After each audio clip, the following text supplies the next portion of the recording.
Satu hakikat Mahdi dalam kacamata Sufi. Imam Mahdi bukan hanya sosok fisik pemimpin akhir zaman, tapi juga simbol nur hidayah Allah yang menuntun hati hamba-hambanya. Syekh Abdul Qadir Al-Jailani menjelaskan bahwa Al-Mahdi artinya yang diberi petunjuk langsung oleh Allah.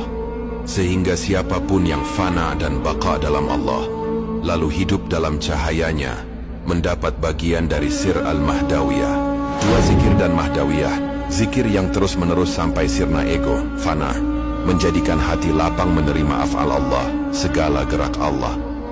Dari situlah lahir Mahdi kecil dalam diri setiap hamba, yakni petunjuk ilahi yang membimbing langkah. Jadi, Mahdi sejati bukan hanya menunggu sosok besar akhir zaman, tapi juga menghidupkan nur hidayah itu di dalam hati. 3. Takdir dan peran Mahdi. Menurut hadits, Mahdi akan muncul ketika bumi penuh kezaliman, lalu memenuhi dunia dengan keadilan. Ulama Sufi menafsirkan, sebelum keadilan lahir di dunia lahiriah, ia harus lahir dulu di hati. Hati yang dizalimi hawa nafsu harus dibebaskan dengan zikir supaya hadir keadilan Allah. Jadi zikir itu ibarat persiapan batin umat, agar saat Mahdi datang, hati umat sudah siap menyambut dan mengikuti bimbingan. Fana, baqa, dan sir Mahdawiyah 1. Fana, lenyap diri. Baqa, hidup dengan Allah. Fana berarti hancurnya ego, tidak lagi melihat aku yang berbuat. Baqa berarti hidup dalam wujud Allah. Setiap gerak, ucapan, dan keputusan bukan dari diri, tapi dari af'alullah, perbuatan Allah. Inilah maqam para kekasih Allah, dan disinilah sir Mahdi tersembunyi. 2. Mahdi sebagai cermin af'al Allah. Imam Mahdi disebut Al-Mahdi karena seluruh hidupnya dituntun langsung oleh Allah, bukan oleh hawa nafsu atau pikiran dunia. Dalam bahasa Sufi, beliau fana dari dirinya, baqa dengan Allah.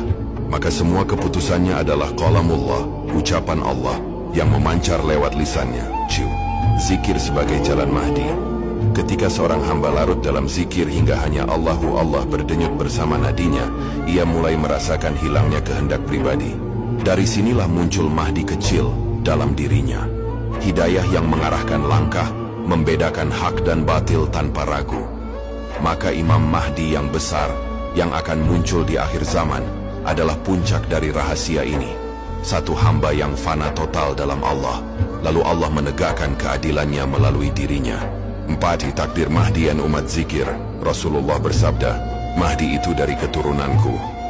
H.R. Abu Dawud. Itu sisi lahiriah. Tapi ulama Sufi menambahkan, sebelum umat mengenal Mahdi lahiriah, mereka harus siap secara batiniah. Umat yang lalai, yang tidak kenal zikir, akan sulit mengenal Mahdi, meski ia ada di depan mata. Tapi umat yang fana dalam zikir, hatinya sudah dipenuhi nur Allah, akan langsung mengenal bau ruhani Mahdi, karena getarannya sama dengan zikir mereka. Jadi bro, bisa dibilang zikir persiapan umat mengenal Mahdi. Fana en baqa saat maqam Mahdi sejati.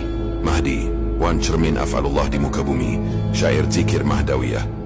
Wahai hati, larutlah dalam zikir, hilangkan aku, tenggelam dalam hu. Saat tiada lagi dirimu, yang tinggal hanyalah Allah yang Maha Satu. Fana meniadakan bayang nafsu, baqa menegakkan nur wujudnya. Disitulah rahasia Mahdi, sang imam yang hanya berjalan dengan langkah Allah. Ia bukan sekadar nama, bukan sekadar nasab, tapi cahaya petunjuk yang menegakkan adil dengan kalam ilahi. Bila umat fana dalam zikir, nur Mahdi berdenyut di nadi mereka. Maka saat sang imam tampil di dunia, hati-hati yang bercahaya akan segera mengenalnya. Wahai zakir, janganlah lengah, jadikan zikir perisai dan pelita, karena Mahdi sejati hidup dalam mereka yang pasrah total pada kehendak Allah.